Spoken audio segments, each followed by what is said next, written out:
you talked about the acceleration of innovation. So is it really accelerating, or is it an impression that it's accelerating? And is it at its full speed yet, or do you think it's even going to get, faster?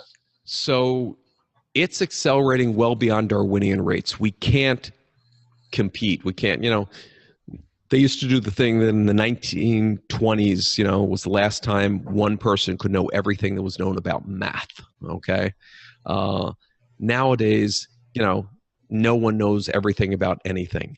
It is changing so quickly, and the opportunities and the rate of disruption. When you look about the Internet of Things, when you look about wearables, when you look about all these new fields, the whole medical industry completely will be changed. Nowadays, you go and you have a heart attack, or you think you have a heart attack, they hook you up to a machine, and they say, yes, you had a heart attack. With us all wearing wearables that measure our resting heart rate and our activity level and everything, in the not too distant future, and again, the big data is they're looking at the sleep patterns and exercise patterns and weight patterns of tens of millions of us. So they can say, Jay, of 55-year-old men that eat and sleep like you do, you have a 96% chance of having a heart attack within the next 90 days. Oh, wow. Right? Yep. Everything we do in medical today is after the horse has left the barn, okay? Here's a pill because you now have diabetes. Here's a pill because you now have blood pressure. Here's this thing, What if your doctor could tell you with absolute certainty, you could have a heart attack, you will have a heart attack, based on everybody else in society that's like you're going to have a heart attack in the next 2 months. Or you can change what you're doing today. That's the pace of innovation. Now, the problem with big companies is big companies are like generals fighting the last war. When I was at the top of Sony saw their competition as Panasonic and Sharp and all the other manufacturers in Japan. They didn't see Apple or Microsoft or Google. They weren't in their business. So that's the opportunity for the entrepreneur. The big dinosaurs are so busy focusing and fighting and competing for market share with the big dinosaur, they don't notice the little mammals that have evolved and are more adaptable and quicker. And the other thing, which you don't recognize until you've been a CEO of a public company, as I have or whatever, that big companies are so focused on, I got to hit my numbers for the street for the next 90 days, They're literally, because the life expectancy of a CEO or a CMO, is under 4 years. So you don't have a lot of long-term planning going on.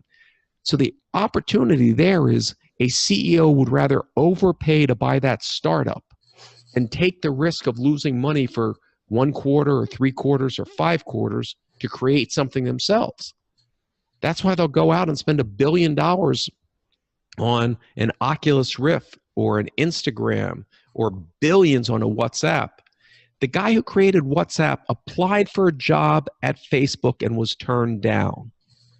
A couple years later, Zuckerberg paid him $17 billion for his idea. Okay? He would have given it to them for free as an employee. So the rate of acceleration is both frightening for existing business, but the other thing is, look at your world right now. The infrastructure's there, social media is there, everyone has a smart connected device, and we're getting more connected to an always on. The cost of starting a business is 95% cheaper than it was a decade ago.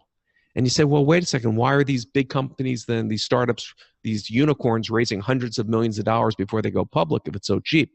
What they're doing is we're entering a world where the smart capital is saying, we can put enough capital behind one company that it becomes winner take all. So Lyft might have a good business model, or somebody else might have a better business model, but if Uber has a war chest of $1 billion to spend, no one's going to fund a competitor.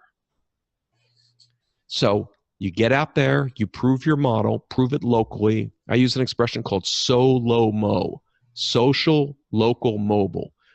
Prove your thing in one town, one city, whatever, and once you can prove what your customer acquisition cost is and how it scales, you can go out to endless sources. Last year, $40 billion went into startups. You can get this money to scale. And when you take that money, whether you need it or not, it is basically a flag in the sand that says, this turf is yours, because who else would be crazy enough to put their capital to go against you? So it's the greatest time. The other question I get from entrepreneurs is, is now a good time to start your business? And the answer is no. A year ago was the best time to start your business. Now is the second best time.